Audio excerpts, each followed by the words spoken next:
Hey everyone, welcome back to Astrology Beans and Tarot. I know it's been a while.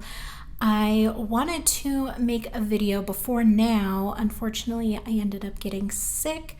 It really affected my throat and voice, and so I wasn't able to really use my voice the way I used to. It would just get really tired. I would lose my voice after speaking for a while, so videos were sort of out of the question. I wanted to get back into things though, so that's why I'm going to start with this video today. I know where we left off, I started talking about the solar eclipse that is happening this month on the 30th in the sign of Taurus. The next one will be happening in the sign of Scorpio later this year, and I wanted to go into further detail how it would affect Sheikh Hamdan's chart. Unfortunately, I won't be able to do the astrology video. Those are pretty lengthy, and my voice still is not up for that. Tarot readings are, I can breeze through those pretty easily. So I just kind of wanted to talk about some transits that I saw coming up for him, that he's long-term transits that he's probably going through it right now, and he will be until like 2023, along with the solar eclipse happening in his 7th house of relationships. And remember, when I say relationships, I mean friendships, I mean family, I mean professional. It's not just love. So any type of relationship dynamic can be affected by this. So also remember that all of my videos are for entertainment purposes only. They are just for fun. Please never, ever, ever take any of this as fact. None of it's fact, even if it's been confirmed. That's great, but this is just for fun, you know, just take it as that. It's just fun. So with that, let's begin.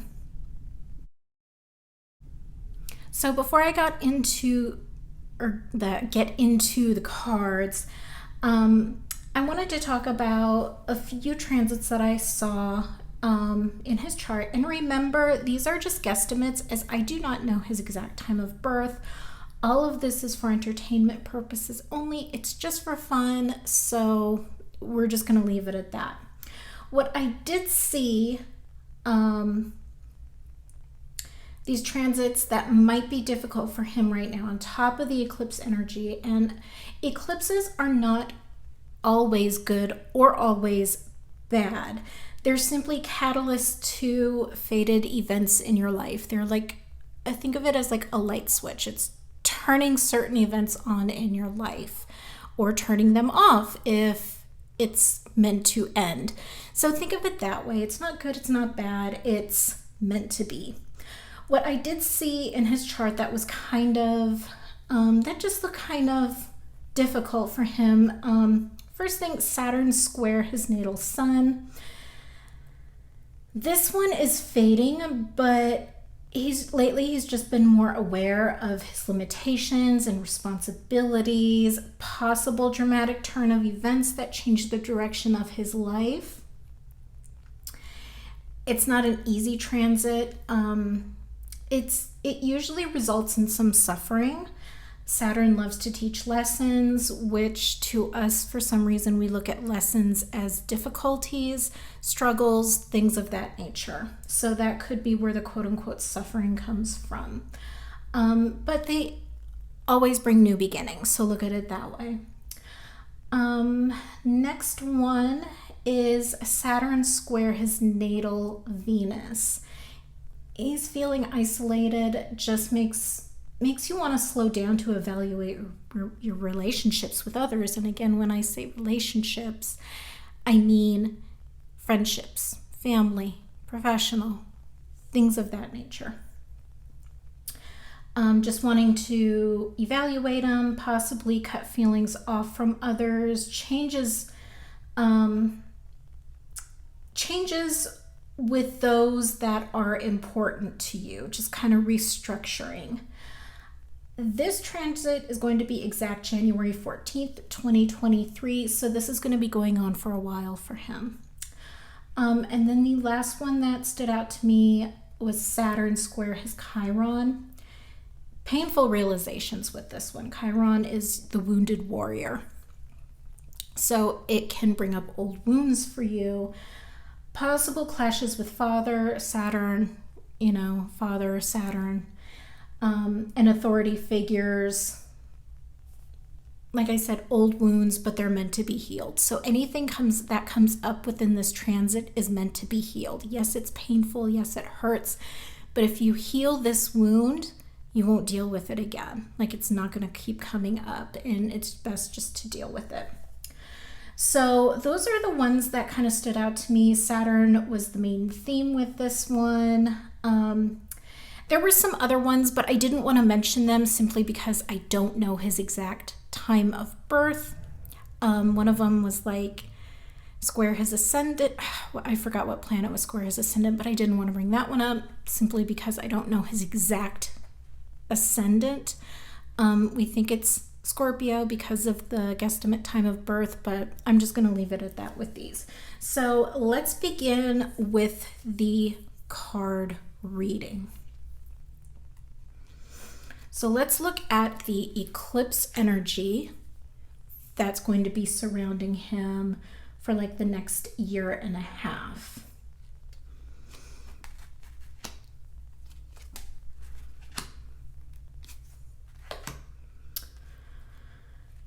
Okay. Three of Wands, all about growth. Jumping into the unknown, possible travel. It's all about expansion, growth. Wheel of Fortune reversed. This one's not a surprise. Things are going to feel a little out of control for a while. It's happening, like I said, the eclipse is happening in his 7th house of relationships. Could be with family, friends, professional, things of that nature. Just kind of out of control. The Hermit reversed. He will feel withdrawn. He's going to feel lonely, possibly want to fix past mistakes. 9 of Cups reversed. Lack of inner joy. Something about greed. This card is about greed.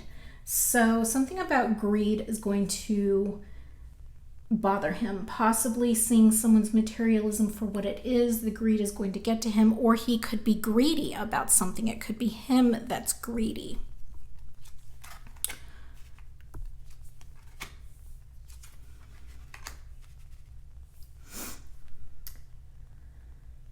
Ace of Cups. Emotionally exhausted. He is just feeling emotionally drained, emptiness. The Empress, possible new opportunity. This is creative energy. This is feminine energy, maybe a baby. Or it could be the person he is upset over, or the person that's upsetting him is that feminine energy, a female or someone with feminine energy.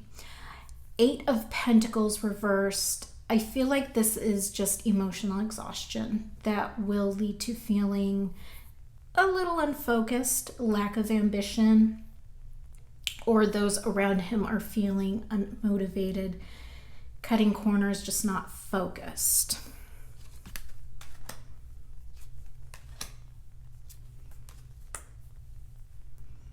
Judgment reversed. He's definitely made an error in judgment about someone, possibly feeling in denial about it. A lot of doubt is surrounding him right now. Or he made a bad call about something and it's kind of his day of reckoning. I get the feeling, though, that he made a bad judgment about someone else and it's kind of their day of reckoning, just based off of all the other cards. 4 of Swords, again, he's going to retreat, recover, and just regroup. just kind of contemplate everything that's going on. 7 of Wands, he'll bounce back and preserve. He's just going to kind of take a stand to regain control of everything.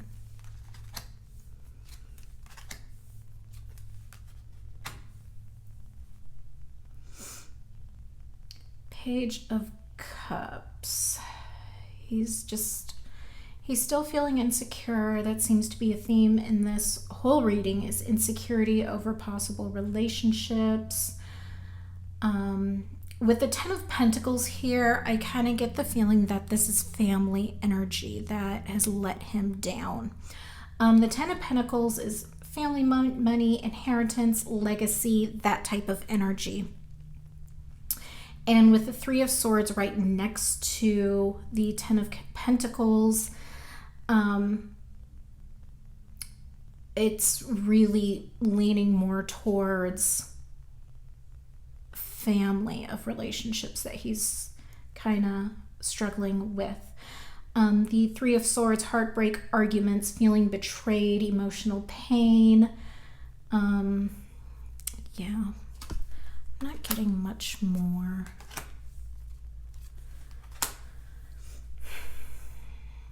The Page of Swords reversed, broken promises. The Sun reversed, temporary depression, just kind of going through a funk.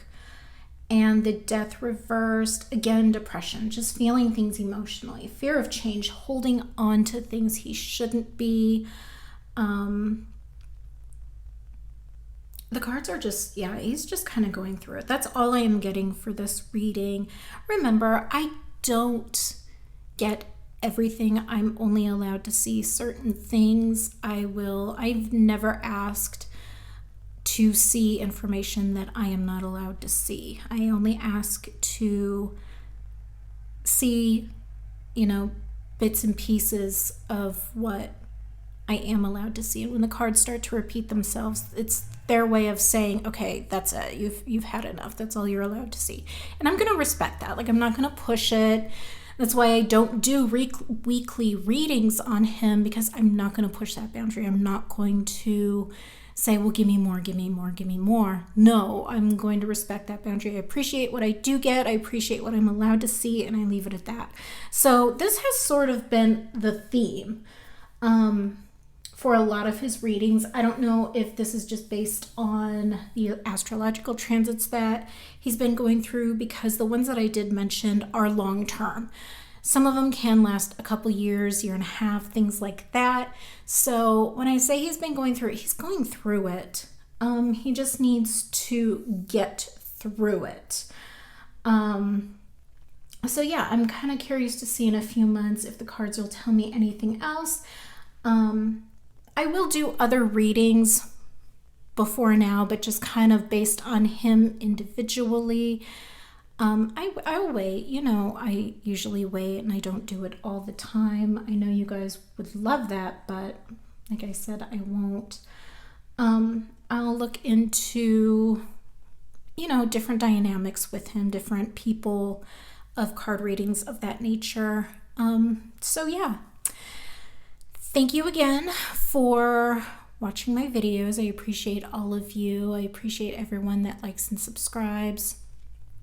And I am still doing, for every 100 subscribers, I'll pick someone at random, do a free reading to you.